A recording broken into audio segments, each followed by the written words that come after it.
Okay, today I'm going to try to remove my spare tire on my 2005 Dodge Grand Caravan SXT with the Stow and Go seats. And on these models, of course, the spare tire is in the middle of the van, right under the driver and passenger seat. And what happens is that the mechanism that lowers the spare tire gets faulty, corroded, clogged up, or whatever, and over time it probably just doesn't work out. And today we're going to try to get this to drop so we can remove the spare tire and or put in a new spare tire holding system here. So what happened here in the middle of winter, I had a flat tire, and had AAA come out, and they weren't able to lower the donut here, and I just haven't had it, and so I just kind of temporarily strapped it up, and that's another long story where I got stranded because AAA told me in the middle of a snowstorm, and I got stranded on the other side of town. It was like 8 degrees to 0, and I had to stay in a hotel room. Well, anyways, that's another video. When I actually got home, I tried to lower it myself. When I got my garage, I only got so far, and then the lowering system stopped, and it was just kind of stuck in the middle. So I ended up, as you can see, I ended up temporarily bracing the donut with a ratchet strap, and just to kind of hold it up and deal with it, another time. So what I did when I just temporarily shored this up, I put on, if you're going to put on a ratchet strap, there's really only one good way to do it. You have to start from the far on the passenger side towards the rear of the tire. You'll find a anchoring hole like this, and then you have to kind of cross over and go towards the driver's front side and find an anchoring point here. Otherwise, if you go in the other way from the passenger side front to the driver's side back, then you'll be crossing the exhaust pipe, and you don't want your ratchet strap to cross the cross pipe, because that could be, you don't want to start fire or melt or something like that. So it was just a temporary situation that I had to do just to kind of get me through winter. But if you do have to do that, that's the way to go. Start from your anchor point on the driver's side front side, find one of these holes, stick your ratchet hook in there, go across the donut, and then you'll see the anchoring point here on the lower part of the passenger side. Okay, so you can maybe see my problem here.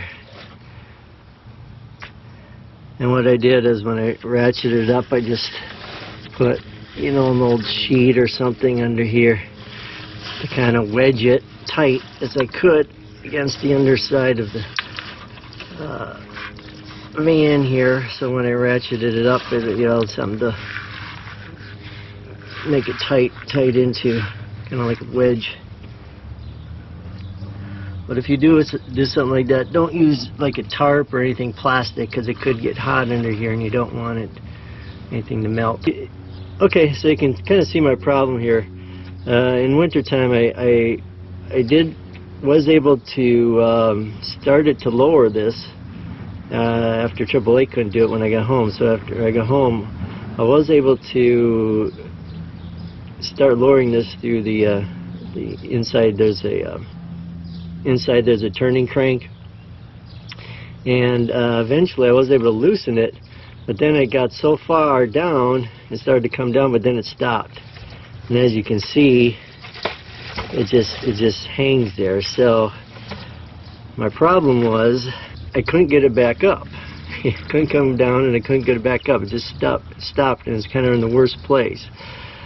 So I wanted to get low enough so I could get in at least just and try to maybe cut the cable that holds it up. But as you can see, there's just not enough room. I can't get a bolt cutters, wire cutters, hacksaw, or anything in here, and it's too. And I couldn't get it high enough to where it, would go back in the same position it was, where it's more safe. So I was just hanging it, so I had to temporarily strap it up with that ratchet strap. So I'm going to see if we can somehow lower this and at least lower it enough so I can get in and cut the cable and just take this donut off completely. Okay, and the hard part in this one, of course, if you have someone to help you, it would be a lot easier if you had someone to assist you. But if you're by yourself, we're going to have to figure something out here. So I got a couple ways.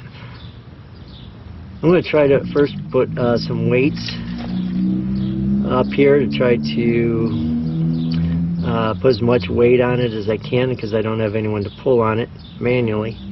So I'm going to put some weights up here, try to shim some weights on top here, some 25-pound weights, and then go inside and maybe try to spin the lowering crank again and see if that would be enough to pull it down, at least low enough to maybe cut the cable. That's alright, it might be as best as I can do.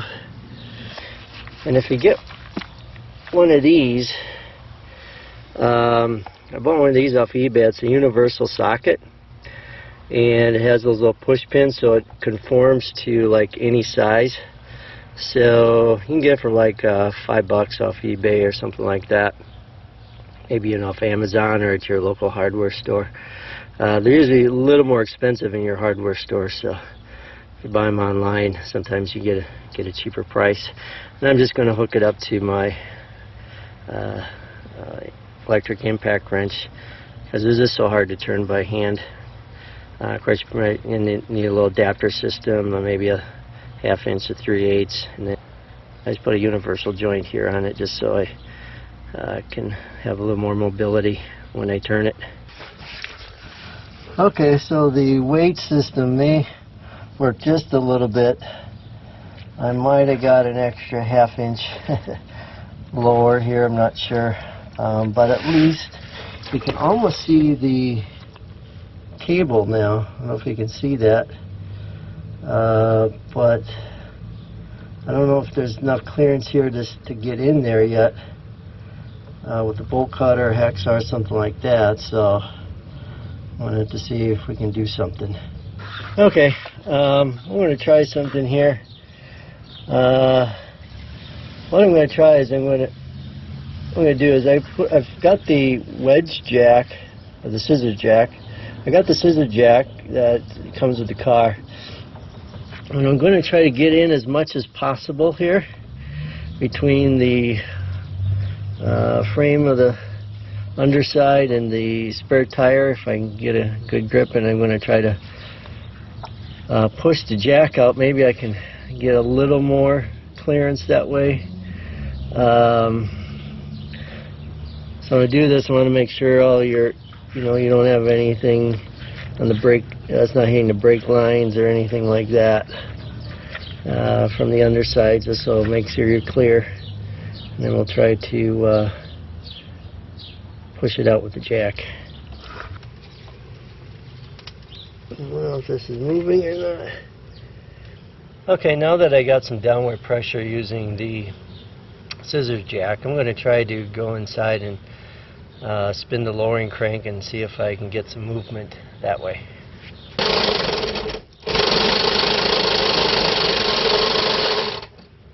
Okay, so the other methods didn't seem to work. So what I'm going to do is I hooked up a tow strap underneath here, kind of grabbed the wire,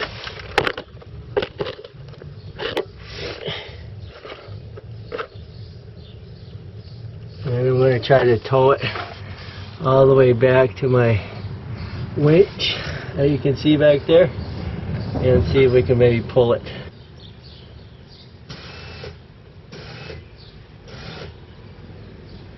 Okay, so obviously those other methods didn't work, so I'm going to try. I might have enough room to get my jigsaw in here with a metal blade, and then hopefully I can see where the cable is, and maybe I can try to cut it that way. We'll see what happens.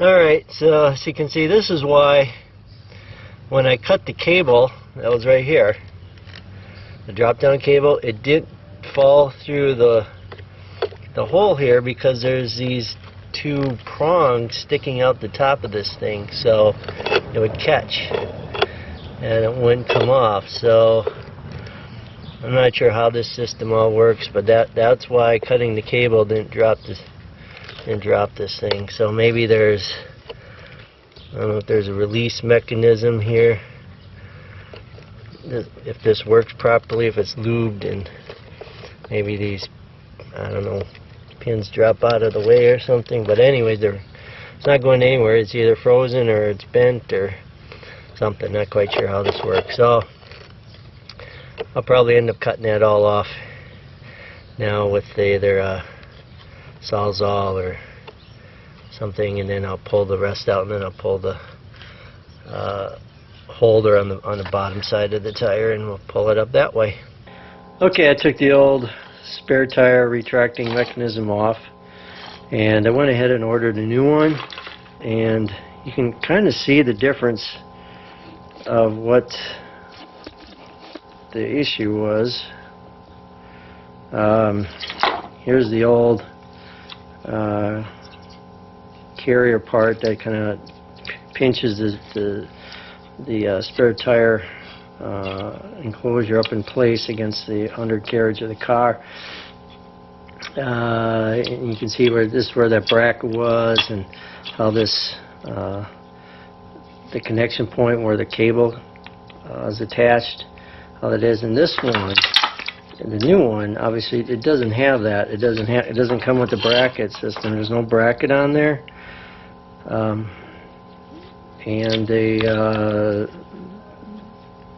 actual part where the cable goes through it's plastic, and it's a little more rounded. It's more like kind of like fins of a torpedo or something like that. It's kind of tapered down to the end, which obviously I would think would pull that spare tire better and not get caught. So I'm not sure what the use of this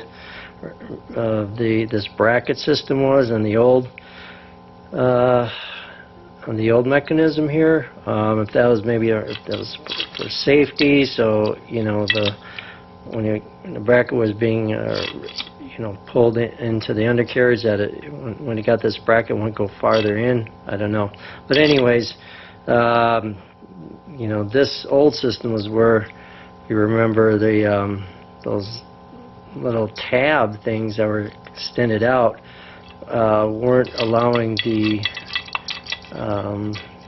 this drawdown to come through the bracket, and it was stuck there permanently. And I didn't know it, and no one would know it because you couldn't see it, what the problem was. So I don't know if it's just a faulty design, or maybe it was intended well when they originally designed it, but obviously if you can't lower your spare tire, it's not worth it. So I'm just going to go ahead and put this new system on, and probably be a little careful when retracting the cable, and so you don't pull it too hard into the undercarriage.